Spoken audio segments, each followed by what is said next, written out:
দাউ দাউ করে জ্বলছে দাবানল, দামি দামি গাড়ি রেখে প্রাণ নিয়ে পালাচ্ছে ইসরায়েলিরা। সামাজিক যোগাযোগ মাধ্যমে এমন একটি ভিডিও ছড়িয়ে পড়েছে।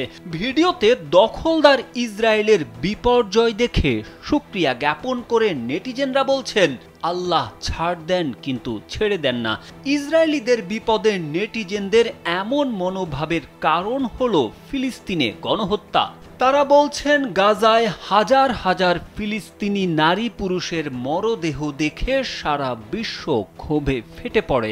মুসলমানরা আল্লাহর কাছে ফিলিস্তিনের মুক্তি এবং হামলাকারীদের শাস্তি কামনা করে দোয়া করেছেন।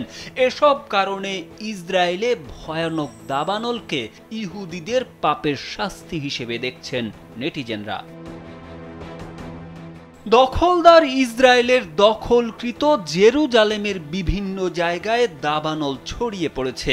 এরই মধ্যে ইসরায়েলের বাণিজ্যিক রাজধানী তেল আবিব থেকে জেরুজালেমে যাওয়ার রুট এক মহাসড়কে ছড়িয়ে পড়েছে আগুন। এতে সড়কে চলা বেশ কিছু গাড়ি আটকা পড়েছে।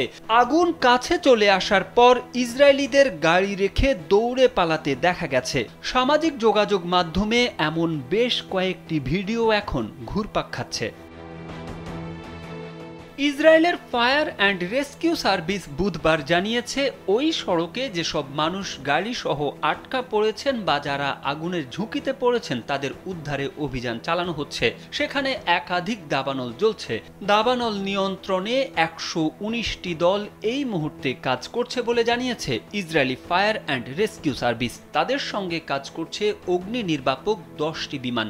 119টি দলের সঙ্গে যোগ দিতে সেখানকার উদ্দেশ্যে রওনা দিয়েছে আরও 22টি দল।